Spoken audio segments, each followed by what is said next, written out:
Welcome back to the Get Unstuck and On Target podcast. I'm Mike O'Neill with Bench Builders, and we're business coaches who love helping leaders sleep better because they've solved their tough planning, process, and people problems. In this podcast, we're talking with thought leaders to get their insights on ways to help you or your business get unstuck. Joining me today is Marc Borrelli. Marc is a business and leadership growth coach and founder of Kaizen Solutions and Scale to Freedom. Welcome, Marc. Thanks, Mike. It's a pleasure to be here. It's the business that you call Scale to Freedom that really kind of intrigues me most. And I would hope we would be able to spend some time learning a little more about your approach as to how you help your clients. But you use as your tagline, how to build a company that can thrive without you. Yeah, that's absolutely true. Because, it's also that scale to freedom. You need to, if you think back, any of us, when we started or whatever job we've ever had, if you're essential to the job, you can never get promoted because nobody can afford to lose you. So if you want to be free and take all this you create with your business and enjoy it, you need to become redundant. And so your business has to thrive without you. And one of the things I often say is, you should be able to go on holiday for 6 months and not worry about it. Yes, you can check in, but it should operate without you. And so if you scale your business and get it big, you usually have to put in a leadership team. And if they're a good team, they operate without you. And then you have freedom. You can either sell it. You can be what I call a coupon clipper and just collect dividends or cash that it throws off. You can leave it to your children, leave it to your employees, but you have options. And the more options you have, the better off you are. So it's that whole concept of creating your own redundancy. But that's not simple. That takes a lot of work. Well, we're going to dig into that. I love the 3 words that seem to summarize the kind of things you can do for your clients: build, thrive, exit. Yep. And I've had a number of podcast guests who have been able to kind of elaborate on building and thriving, but only a few on the exit. What is it about thinking about your exit, be it if you're a business owner or a business leader? Why is that important to be thinking about now? I think you should always plan your exit. Now, I have a lot of people say that, you should plan your business strategy should have your exit in mind. And I think they're 2 different things. Your business has a strategy and you have a strategy, and they are not the same thing. But yes, you should always plan your exit because one day you will exit. We all exit. We have no choice. We're humans. We will die. Something will happen. And as humans, we don't like to think about that. So we tend to put it off. And, prior to becoming a business coach, I got into this business, my original career, because I sold our family business. I helped my mother do it many years ago. And we basically walked away with nothing. And I thought, I got to figure out how to do this. So I was an investment banker for 6 years. I worked in-house for Fortune 500s running the M&A departments. I went back to investment banking. I started my own M&A advisory firm. All that before I became a coach to get me to help people understand how to grow value. And I think, in my career, I've seen all sorts of bad things happen. I've seen people get divorced and in the divorce proceedings destroy the entire value of their business. I've seen people have a stroke, but not bad enough that it cripples them, but it affects their judgment. And they've taken all the value out of their business in the next 5 years just by making bad decisions and not letting anybody else help them. I've seen 2 very successful men who were best friends build up an amazing business, a couple of $100 million in value. Both died in a car wreck going to see a client. Their wives took over who hated each other and destroyed the whole company in 5 years. Wow. So leaving things to chance is not a good strategy. Hope is not a strategy. So I think you should plan your exit, however it's going to be. And that can change. Your exit may be, I'm going to sell it and take a lot of money off the table. Maybe I'm going to leave it to other people. Or maybe I'm just going to collect money from it. But if you build it so you can achieve those choices, as I said in the beginning, you have options. And then your exit's pretty much taken care of however it happens, whether it happens by chance or in a planned way.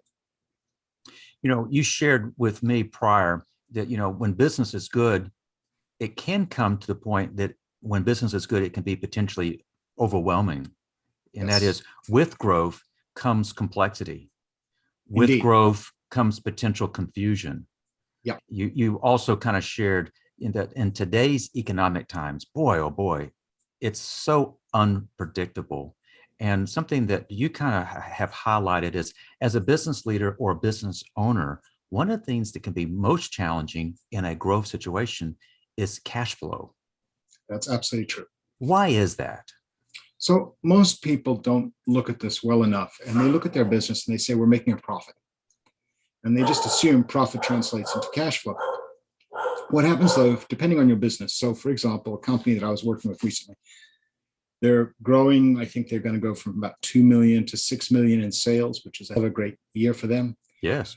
But when you look at their financials, for every extra dollar of sales revenue, they're going to take $20 of cash to drive it because of their working capital requirements between their accounts receivable, which aren't getting paid for 60, 90 days, their suppliers who are requiring them to pay much shorter times because they're still a relatively new company, and their employees. They can't fund this working capital. So they're seeing all the success, but what's probably may elude them from achieving it is they don't have the working capital to grow. And when you're a $2 million company, it's hard to then go get a bank to give you a big enough loan to cover it. And so cash flow becomes critical. And you need to understand your true cash mechanism and how you drive value. You know, Mark, this is a recurring theme. My last podcast guest founded a business, grew a business, and the biggest challenge she had was exactly what we're talking about right now, and that is cash flow. Yeah. You also just talking about with growth, that it comes with it. It's exciting, but it also means likely stress. Yep. It means frustration, be Right. it personally and professionally. But can growth infuse some sort of doubt into the process? Oh, I think so. I think what happens with growth. So when a business owner starts a business, and if I look at all my clients who started a business, they started in their garage, they started in the spare bedroom. They got two friends together. They never had an office, and they built the business from scratch. And they knew everything. They knew their clients. They knew everything. They were doing it all. And as the business grows, they can't do it all anymore. So they have to delegate work to other people. And what you find hard for a lot of business owners to make that successful transition is they can't let go. They want to know what's going on. They want that control because they feel without it, there's too much confusion. And so they don't let go. But you can't grow unless you let go. And the problem is they want all the decision making. And there's a great speaker called David Marquette who talks about, you have to transfer decision making to where the information is. And the information is on the front lines. So you have to transfer all the decision making down to the front lines. But to do that, the people on the front lines have to understand what the strategy is, what the intent is, and what the objective is. And I think what happens for many business owners, they're not clear on that. I mean, just the other day, I was talking to a business owner and I said to him, what is it you do? Explain to me what you do. And after about a 15-minute response, I said, you're all over the place. I don't really know what you do. Yes. If somebody asked me to refer you, I wouldn't know what to refer you to. You've listed 50 things here. Tell me if somebody is Googling what they want done so that your name pops up, what is it they're going to ask to do? So you have to create that clarity. And I think to succeed your growth is creating a lot of clarity. I mean, you need to be able to explain your strategy in one sentence. You need to be able to explain how you make money. You need to explain who your core customers. And if you can do these with a great deal of clarity and then push that down through the organization will do a lot better. I love the example. I think we discussed it last time. Herb Kelly of Southwest Airlines, they said to him, how do you make money? Wheels up. I mean, 2 words explained everything. What your job is to make sure the wheels are up, because when the wheels are up, we make money. How do we improve efficiency? How do we get planes turned? All to get the wheels up faster.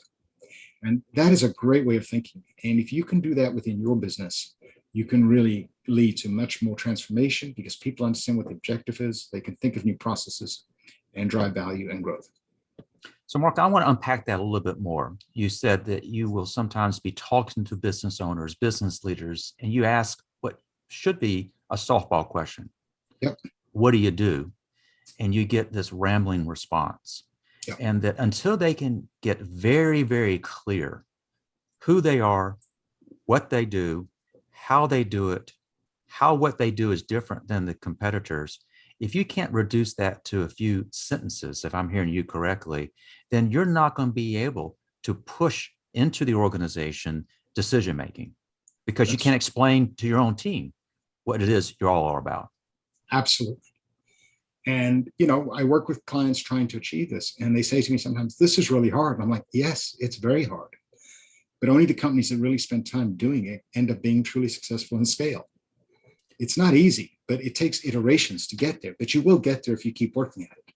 So for the sake of our conversation, let's say that clarity is achieved.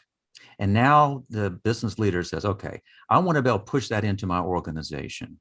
I know that the decisions need to be on that front line.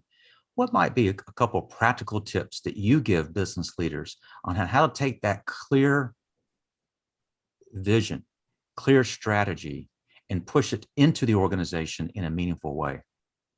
So a number of ways. I think very quickly, you have to push out the strategy, the simple strategy, the core customers, all those core things, you have to push them out and you have to repeat them. Telling people once just doesn't work. They got to hear it until you're kind of sick of saying it. But the second most important thing is stop giving orders or instructions, but ask questions. So when they come to you and say, what should I do? You ask questions. And then when they come back with a response, say, well, how does that fit with that? What's our strategy? They give you the one sentence. So how does it fit with that? And get them to start thinking that way. Because if you supply all the answers, they'll never think that way. You will own everything. And if they can't think within the framework of the strategy and how you make money and who you're serving and all these things, that's not going to work either. So you have to get that mental connection going. But if you feed it down quickly, and your people will quickly notice it and they'll feed it down, it'll start happening right away. The thing you got to do is not grab it back when things go wrong. They're going to make mistakes. Everybody does. It's like when you delegate. The first time you delegate it, they're not as good as you. But after a while, they may be better than you. But you've got to allow them to improve and make mistakes.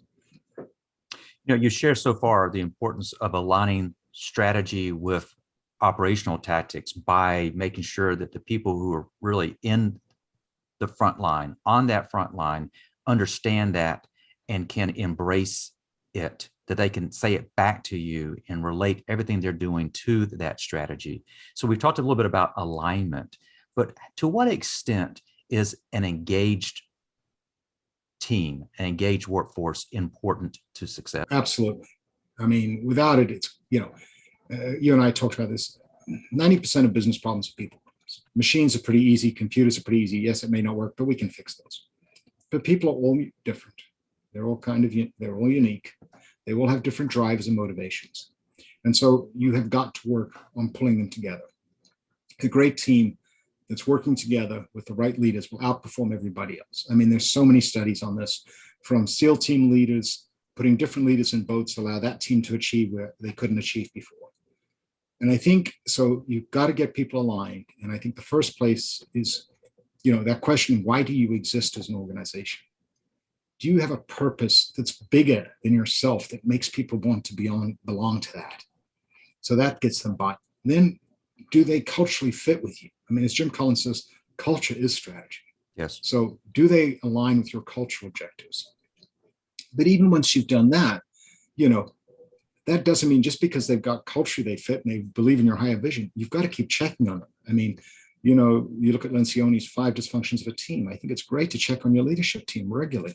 I tell people to do the Gallup 12-question survey of their employees every 6 months, because while they may be culturally, you may not realize you're sending, what often happens, and I'm sure you've seen it in your HR work, business CEOs and leaders often send very mixed messaging without even realizing it. And they destroy their culture as they do it. And the employees then don't trust. And they're just not going along with this game.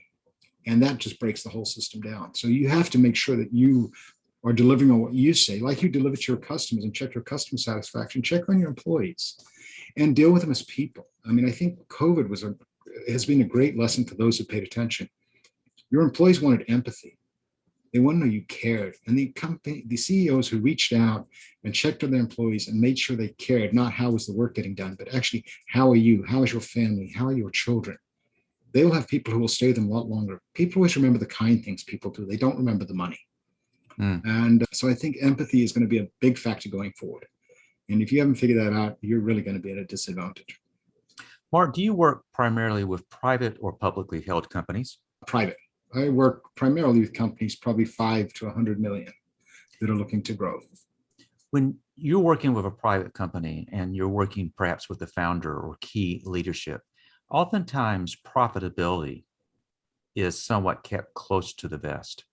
Yes. If you're going to push decision making into the organization such that there is alignment, such there is a level of engagement, how do you advise your clients on the financial aspects when an employee says, all right, I get this.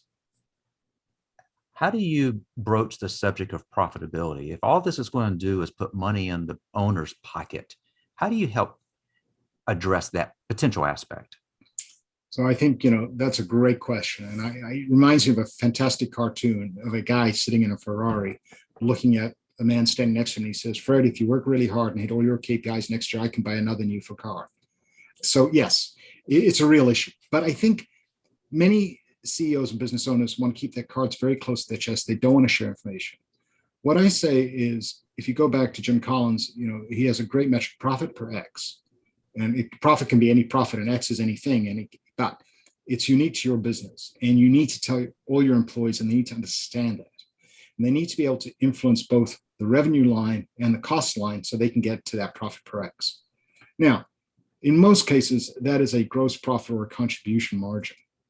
It's not what is the net profit, what's the owner's taking home.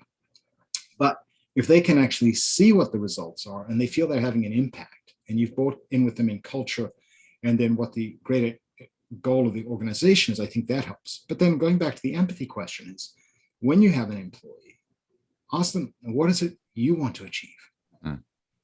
One of the greatest stories I love, and forgive me, I can't remember his name. It's just, I've had a senior moment. But, he said, when we hire a new person, we celebrate the day they start, or we celebrate the week, and we celebrate all the new hires for the week. And we have a party. And one of the things we do at the party is we tell you to get up and read off your bucket list.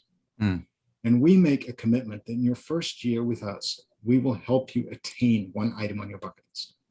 We won't pay for it, but we will do whatever we can to help you attain it. Like if you need to be in California and we can arrange it so you're on a sales trip there at the right time, we will do what we can to help you achieve it. Now, for most people in life, if the company in the first year they're there is going to help them achieve their bucket list item, that is huge. These people care about me. That's what we want. We're humans. We're pack animals. We want to be part of the pack. We want to be welcomed into the pack. We want to feel like we matter and we're key in that pack. And I think that's what's going to attach people. And too many business owners are so worried about sharing the profitability, and they tie it all down to numbers that they never invest in the empathy.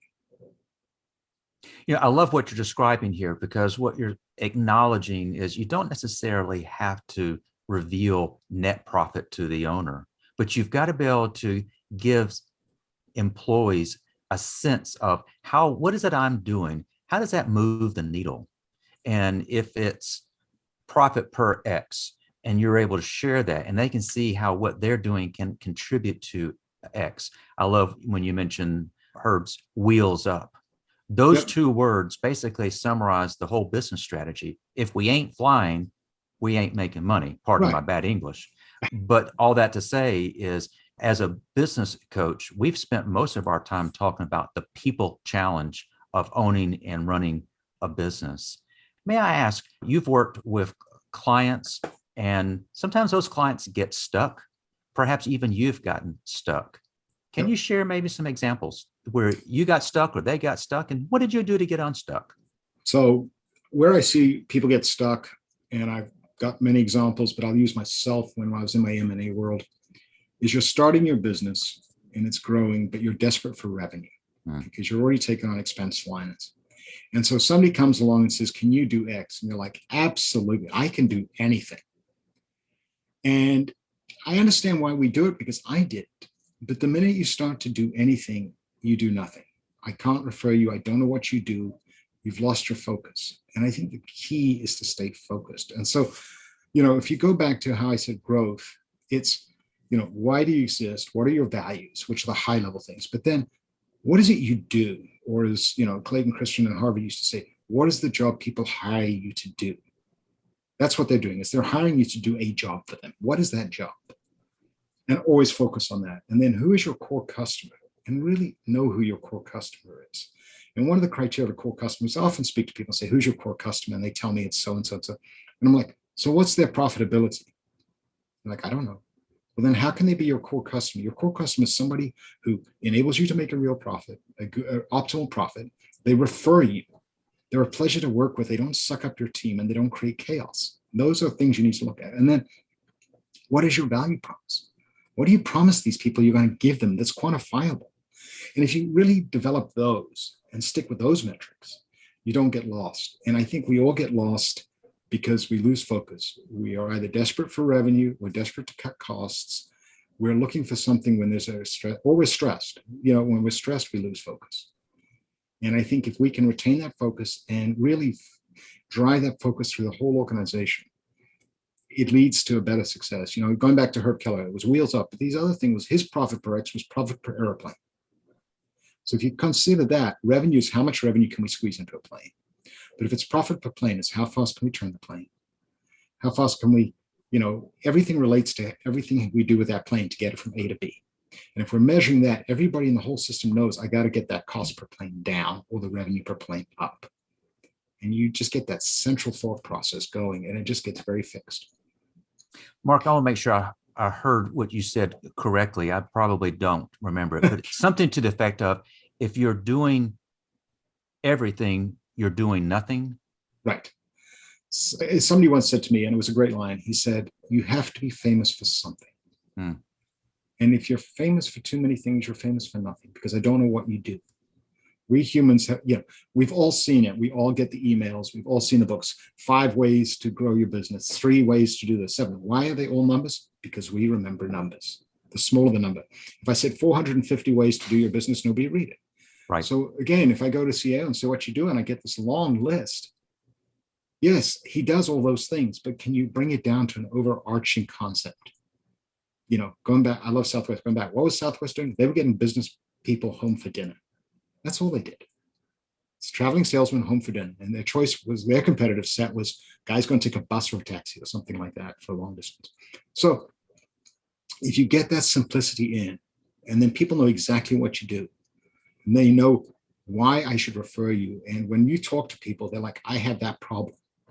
I mean, I know it's an old cliche, but people don't buy drill bits, they buy holes. And we don't think enough about that. What is the problem they're trying to solve that you can help them with?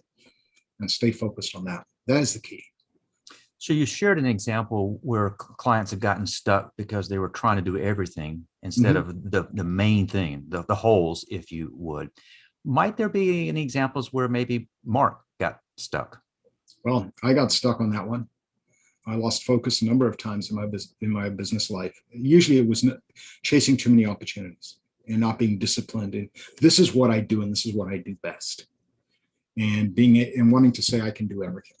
And I can do a lot of things. I can't do everything. So I think that's one. 2 is, for a lot of people starting as well, we don't believe in our value. And what do you mean by that? So I'll give you a perfect example. So a potential client calls you up and says, hey, I'm thinking of doing X with you. What's your fee? And a lot of business owners, I'll go, and I'm making up numbers now, so forgive me, but they're like, okay, so my fee for this job is 20,000. Oh, that's expensive. Maybe I should only charge them 10. Oh, I need a bit more, maybe 12. We're already negotiating with ourselves. And the issue isn't what's the cost of it, it's what's value you're delivering. If you're going to save them $1 million, the fee could be 200,000. We've got to get out of negotiating with ourselves, trying to justify it on an hourly basis, and truly understanding the value what we deliver. But sometimes you don't deliver any value. And then you got to realize, hey, nobody's going to pay me for this. I love this example. So don't negotiate necessarily with yourself, because you'll do nothing but negotiate down, but focus on the value you're bringing. And you're speaking from firsthand experience. Oh, yeah. And, many times when I started, I'd be negotiating against myself for hours before I ever put anything in front of the client. I'd already taken it down halfway. And, without understanding what their budget was, without thinking about what the value was I was going to present to them. I mean, you've truly got to understand what is the cost of their next best alternative. And that's where you need to be pricing, and not what stop negotiating with yourself. Be confident. So Mark, as a business growth coach, when you step back and look at what you do, what gives you the biggest sense of satisfaction? It's a great question because I was talking with a client yesterday, and he's been a client for 3 years. He came to me, they were barely making 2 million. They're going to do 5.5 this year.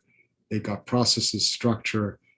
They're building a great team as they're growing. And he's just so happy with where he is. And to me, that's all I need to see them achieve that and work with them. And each year, get plans going further and working on different things to help them maintain that growth is just great. And looking at new ways, when COVID hit, looking at their business and saying, okay, how do we adjust? How do we pivot? How do we maintain, what is our specialty? What is the job we do? But why do we make it work in this environment? And how do we do when this environment's over as they come out of COVID? So that to me is the greatest thing. I love to see people succeed. It shows in your face, and I can hear it in your voice. You love what you do, and it sounds as if what you do has a significant impact with your clients. Marc, as you kind of reflect on what we've discussed as we've recorded this podcast, what do you want our listeners to have as takeaways? I think a couple of things I would say is really work with a coach. I didn't for many years. I'll be honest. I was approached by a Vistage group and a coach when I was in my 40s, and I was an arrogant know-it-all. And when I was 50, I was very humble, and I realized how much a coach could help. 2, get focused. And 3, sometimes when it all looks bleak, rip up the playbook and start again with the original focus you had. But just say, if we didn't do it this way, how can we do it better? I remember working with a company many years ago, and their business had nearly gone broke. They ripped up the playbook. They started from scratch. And as a result, they had twice the profitability of anybody in their industry. Every employee could tell you the story. They owned it. They believed in it. And they sold for a multiple of over 3 times anybody else's in the industry. So, stay focused on the core things and then adjust all the way down. We've packed a lot into our time together. And so I'm confident that folks watching or listening to this would like to learn more. What's the best way for folks to connect with you? They can go to my website, which is marcborrelli.com. That's a long word. I know it's MarcBorrelli and .com, and you can click on connect. Make an appointment to meet with me virtually, chat with anybody. I'm always willing to listen and help. Coaching, I said, is for everybody, I think, but not every coach is for everybody. And we may meet and you decide, I'm not your guy. I'm happy to refer you to others to speak to or let you go your own way. But I'm just trying to help people. If I can add value to everybody in every meeting I have, I've achieved a good day. Marc, we've had several conversations, and this time together just kind of punctuates what value I think you would bring to folks.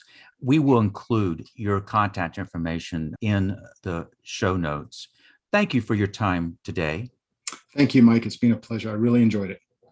Well, I've enjoyed it as well. And I also want to thank our listeners for joining us for this episode of Get Unstuck and On Target. Every Thursday, we upload the latest episode to all the major platforms. So if you haven't already, please subscribe. Life really is too short to let business problems keep you up at night. So if you've been listening to my conversation with Marc and you're realizing that something's keeping your business stuck, let's talk. You can go to our website, bench-builders.com, or just go to your browser and type unstuck.show to schedule a quick call. So I'd like to thank you for joining us. And I hope you have picked up on some tips that help you get unstuck and on target. Until next time.